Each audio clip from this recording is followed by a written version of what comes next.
Elmer had some pretty elaborate gags he had to pull off in the film, so part of the fun was sitting down with Gabe Bartalos and figuring out where his techniques would end and I would have to take over with stop motion animation or some other kind of puppet trick. The most obvious one was Elmer hiding in Brian's mouth on the subway, because there was really no way to do that live whatsoever. And because compositing was a bit of an issue expense-wise, the only way I could figure out to do it with was basically doing stop motion animation, lining it up to a projection of the background on the subway, and shooting it not with motion picture film, but with still photographs, and animating Elmer for each successive still photograph.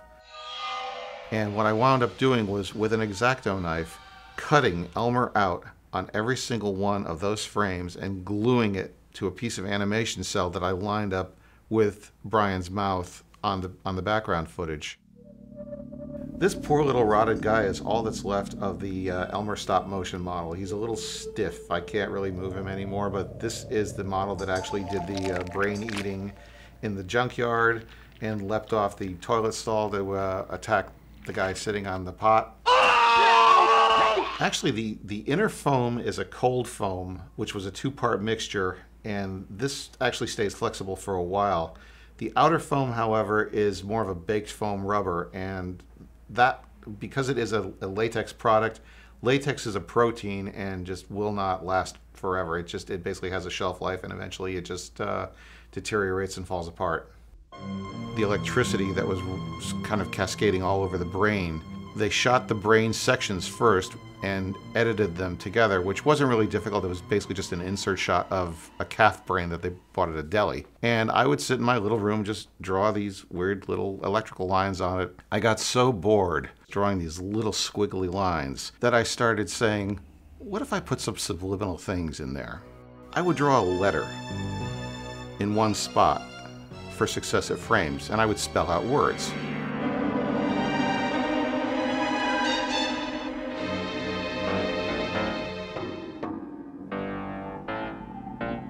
Frank had written some sequences that were potentially kind of expensive.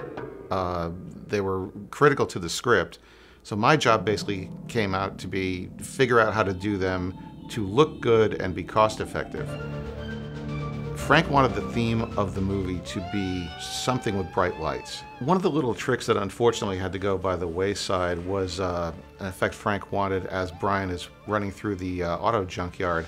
You'll see him in the film leaving his hand on various cars as he's running through. The idea was originally that Frank wanted to have glowing handprints wherever Brian touched, again to go with the light theme that followed throughout the film. And unfortunately, that was one of those things that was just a little beyond our budget at the time. One of the effects that didn't quite come off as planned was a trick earlier in the movie when Brian is first juiced by Elmer, and he looks up at his ceiling light to see that it's turning into an eyeball. I built a gigantic rig for this thing, about 3.5 feet wide, where it was plexiglass on one side and stretchy dental rubber on the other side, and basically it was like a rear projection unit.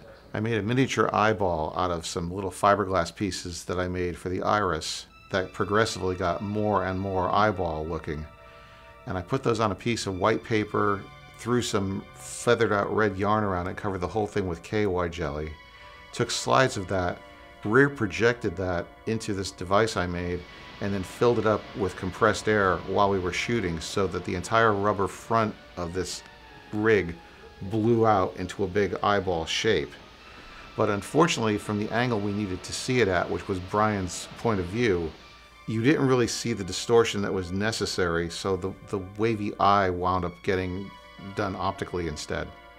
What you see in the film is still the slides that I shot, but the distortion effect at the very end of the sequence is no longer the eye coming down at the camera. You basically just see a little ripple as Brian's viewing it below the waterline. Basically everything you see in that movie is the first take out of the camera, because there was very little time to go back and do any retakes.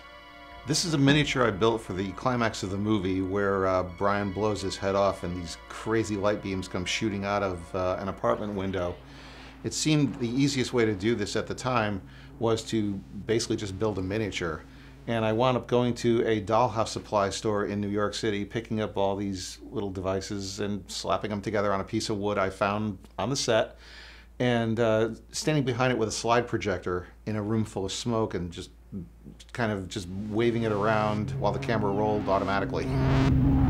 This was only the second movie I'd ever worked on, and the first one kind of fell apart because they tried to do too much with too little money.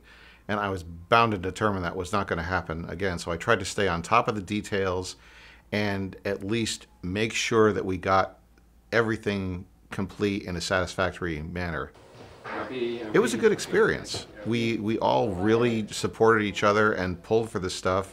In retrospect, I wish we had a little more money. I wish we could have refined the effects a little bit more, because there's a few things that I look at in the film that I go like, oh God, I wish I could have done that one again. But you know, it's low budget filmmaking. We were very ambitious. We tried to get the stuff on the screen, and hopefully for the most part we succeeded.